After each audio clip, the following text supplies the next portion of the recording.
Ainda dentro desse slide inicial de organização federal, eu gostaria que você novamente contemplasse o slide, porque tem alguma coisa faltando aqui. Vamos voltar lá para a lousa. O que está faltando aqui? Poxa, professor, o senhor está falando aí de chuvinha, bolinha e estrelinha, mas e o Distrito Federal, professor? Onde é que o Distrito Federal entra nessa história? Ora, amiguinho, toda vez que você encontrar uma bolinha aqui, você vai ter o Distrito Federal. Toda vez que você encontrar uma estrelinha, você também vai ter o Distrito Federal. Por quê? Porque o Distrito Federal é dotado de dupla competência normativa. Deixa eu explicar isso devagar. A Brasília e as 19 cidades satélites que compõem o Distrito Federal constituem uma porção territorial razoável. Milhões de pessoas moram em Brasília e nas 19 cidades satélites que circundam Brasília. Portanto, o artigo 32 da Constituição veda, proíbe a divisão em municípios do Distrito Federal. Então, é uma entidade federativa una, indivisa. Logo, o deputado distrital, que é eleito para atuar na chamada Câmara Legislativa é o nome do órgão legislativo do Distrito Federal. Ora, atua como vereador, quando disciplina assuntos afeitos à competência municipal, nas cidades satélites em Brasília. Ora, atua como deputado estadual, quando vai regulamentar temas que estão relacionados à competência remanescente dos Estados-membros. E é interessante que você perceba isso desde já. Como o Distrito Federal não pode ser dividido em municípios, você vai ter determinados posicionamentos, né? Por exemplo, uma lei distrital ela pode tratar de alteração de alíquota de IPVA, imposto estadual, e de IPTU ao mesmo tempo. O nome disso é dupla competência normativa. Então, toda vez que você encontrar nesse capítulo ou em outros que nós estivermos a estudar, a expressão compete ao Estado, compete ao município, leia ali também, compete ao Distrito Federal. Porque todas as competências municipais e estaduais também são competências distritais. Daí essa chamada dupla competência normativa do Distrito Federal. Tem até um caso interessante, não é, que eu queria relatar para vocês, em relação a Brasília. Nós tivemos uma prova aqui, de CGU 2008, da ESAF, a Analista de Finanças e Controle, para a Controladoria Geral da União, em 2008, que diz: o Distrito Federal é chamado Brasília, com esse nome constitui a capital federal.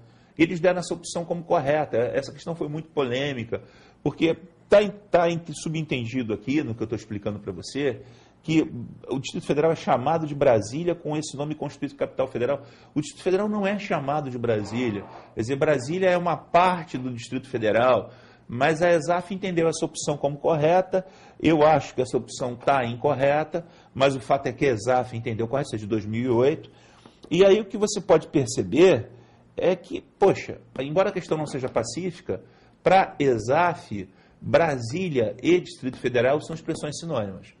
Eu acho muito pouco provável que essa questão caia novamente, porque ela foi altamente criticada.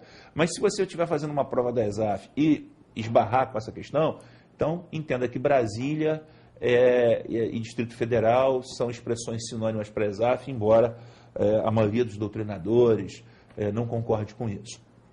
Bom, então eu tenho a situação definida, né? E o que vai reger essa repartição de competências, já que não há uma hierarquia, eu não posso dizer que a lei federal é mais do que a lei estadual, por sua vez, é mais do que a lei municipal. O que vai reger a repartição de competências é um princípio de hermenêutica constitucional. Vamos voltar lá para a lousa. O princípio que rege a repartição de competências é o princípio da predominância do interesse. Vai te ajudar bastante isso para você raciocinar no momento da prova. Se o assunto a ser legislado, a ser administrado, é de predominante interesse local, a competência, naturalmente, é municipal. Olha, quais são os assuntos de predominante interesse local?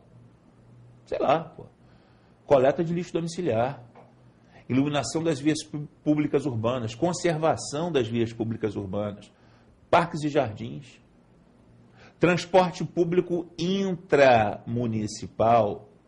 Quer dizer, no seu município, O município pode cuidar dos táxis, né? Mas dos transportes públicos intermunicipais, das vans, isso já é competência do Estado-membro, já não é do município.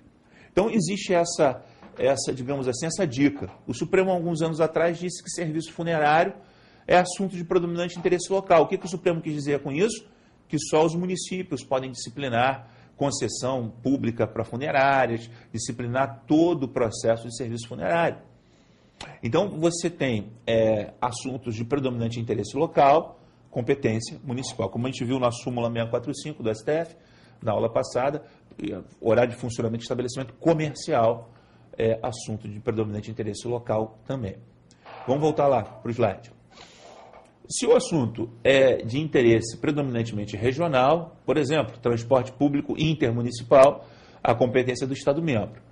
Agora, se você está falando da reforma agrária, do desenvolvimento do polígono das secas, da transposição das águas do Rio São Francisco, você está falando de assuntos cujo interesse é nacional. Portanto, a competência é da União. A União é que vai tratar desses temas, ok?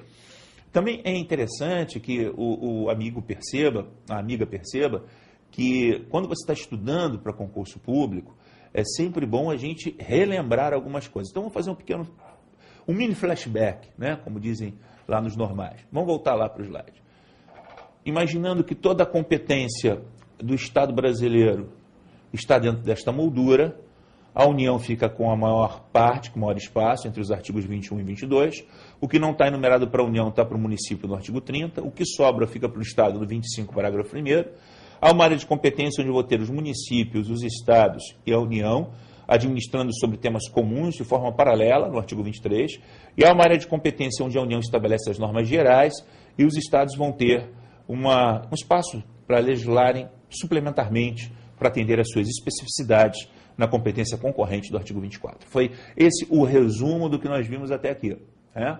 Agora a gente vai fazer a análise desses dois artigos que introduzem o título 3, os dois artigos do capítulo 1 do título 3, a organização federal. Eu vou começar pelo artigo 18, mais uma vez. Né?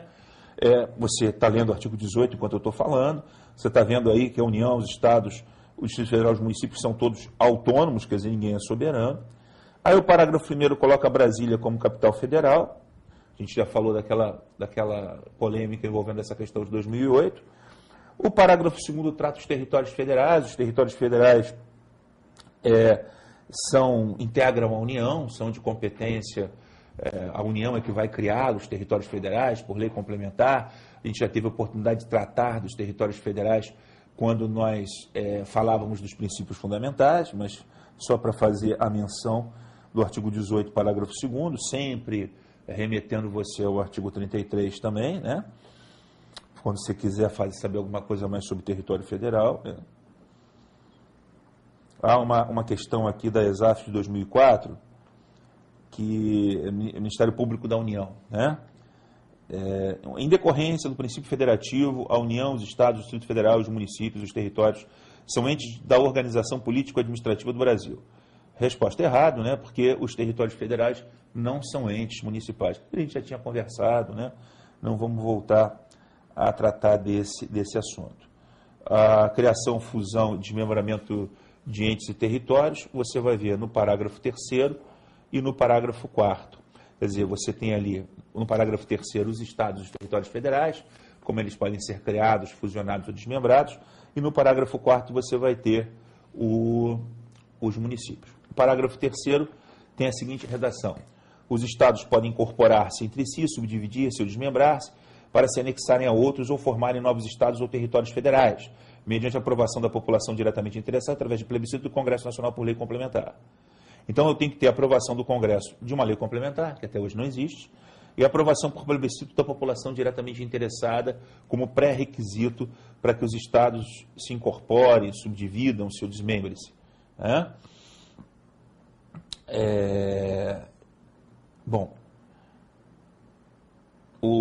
Existem as normas do artigo 234 e 235, que trazem disposições a serem observadas quanto à criação de novos estados. No artigo 234, as vedações à União decorrentes da criação de estados. É vedado à União direta ou indiretamente assumir em decorrência desta criação encargos referentes a despesas com pessoal inativo, quer dizer, os aposentados vão ficar por conta desse novo Estado, e encargos e amortizações de dívida interna e externa da administração pública, inclusive da indireta. Então, vale a pena você dar uma lidinha nos artigos 234 e 235. Mas em relação a estados, em relação ao parágrafo 3º, a gente não tem muitas questões de concurso, é um dispositivo relativamente tranquilo. Eu me preocuparia muito mais com o parágrafo 4º do artigo 18. Primeiro, porque essa redação que você tem aí já não é a primeira redação do parágrafo 4º. Quando a Constituição foi promulgada, o parágrafo 4º tinha uma redação que praticamente incentivava a criação de municípios, né, ou desmembramento ou fusão. O número de municípios no Brasil cresceu de 1988, quando essa Constituição foi promulgada, até 2006, quando a emenda constitucional alterou esse parágrafo 4º, o número de municípios cresceu em quase 40% no Brasil. Quer dizer, isso por conta de uma redação equivocada, que de certa forma estimulava a criação de municípios. Aí veio a emenda e alterou, a emenda 15 de 96, e alterou essa redação, dando agora uma redação muito mais lógica, né, que de certa forma dificulta, como tem que ser, o desmembramento de municípios. Quer dizer, o distrito lá de Queimados, virou o município de Queimados, era um distrito do município de Nova Iguaçu. E aí, quando acabou a festa da emancipação, o pessoal começou a perceber que o então novo município de Queimados não tinha receita, não arrecadava o suficiente sequer para construir a nova sede da Prefeitura e da Câmara Municipal, o que dirá para manter os serviços básicos, como, por exemplo, coleta de lixo domiciliar. Então, há distritos que se emanciparam no Oba-Oba e, quando chegou o momento do Epa-Epa, quiseram voltar a virar distritos porque perceberam que a situação deles piorou substancialmente. Agora, há casos, evidentemente, de distritos que se emanciparam, viraram municípios e prosperaram, que realmente eram vampirizados por aquele distrito, era vampirizado por aquele município a que pertencia. Mas o fato é que a criação de municípios acaba acarretando um déficit interno maior, quer dizer, a dívida interna cresce, o fundo de participação nos estados diminui. Quer dizer, então você acaba tendo um problema de natureza humana, de natureza financeira, econômica, gerencial. Por isso que veio a redação do parágrafo 4º e disse assim: a criação, a incorporação, a fusão e o desmembramento de municípios far-se-ão por lei estadual dentro do período determinado em lei complementar federal, que até hoje não existe, e dependerão de consulta prévia, mediante plebiscito, às populações interessadas, às populações dos municípios envolvidos, após divulgação de estudos de viabilidade municipal apresentados e publicados na forma da lei.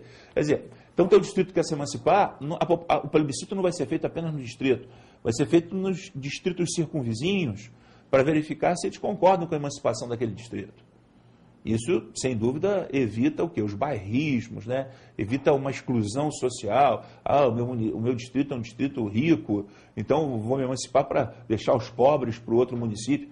Isso não vai acontecer mais, porque todas as populações interessadas vão ser consultadas através de plebiscito. Além do estudo de viabilidade, ou seja, o estudo de viabilidade para saber se o município tem viabilidade cultural, econômica, patrimonial, financeira, tributária, administrativa, para se haver a emancipação e as pessoas efetivamente melhorarem de vida com essa emancipação. Quer dizer, isso não é feito mais de forma canhestra. O problema é que, não obstante a ausência dessa lei complementar federal, surgiram municípios a fórceps, sem a lei complementar federal. Eu me lembro do caso do município de Luiz Eduardo Magalhães, na Bahia, né? Esse município surgiu ao arrepio da regulamentação desse dispositivo. Então, o que fez o Supremo Tribunal Federal? Né?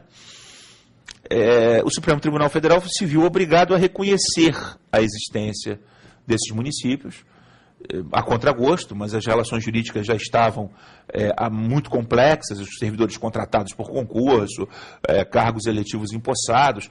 Então, o Supremo se viu obrigado a reconhecer esses municípios, mas, em compensação, fruto dessa discussão, veio a emenda constitucional número 57 de 2008, que acrescentou o artigo 96 ao ato das disposições constitucionais transitórias, e com a seguinte redação: ficam convalidados os atos de criação, fusão, incorporação e desmembramento de municípios, cuja lei tenha sido publicada até 31 de dezembro de 2006, atendidos os requisitos estabelecidos na legislação do respectivo Estado à época de sua criação.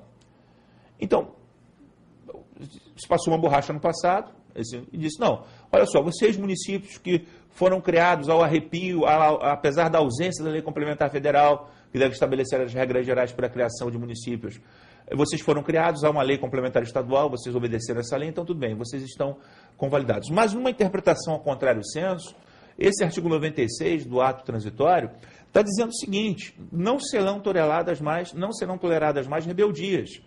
Os municípios que, doravante, em observarem e continuarem a criação ao arrepio da lei complementar federal, não serão reconhecidos. Então, reconhecemos até 2006. A partir de 2006, não reconheceremos mais, até que venha a lei complementar ausente, porque o artigo 18, parágrafo 4º, é um desses dispositivos que está submetido classificado com a norma de eficácia limitada quanto a princípio institutivo e a lei complementar, efetivamente, até hoje não veio a lume. Bom, com isso a gente encerra o artigo 18 da Constituição. Até a próxima.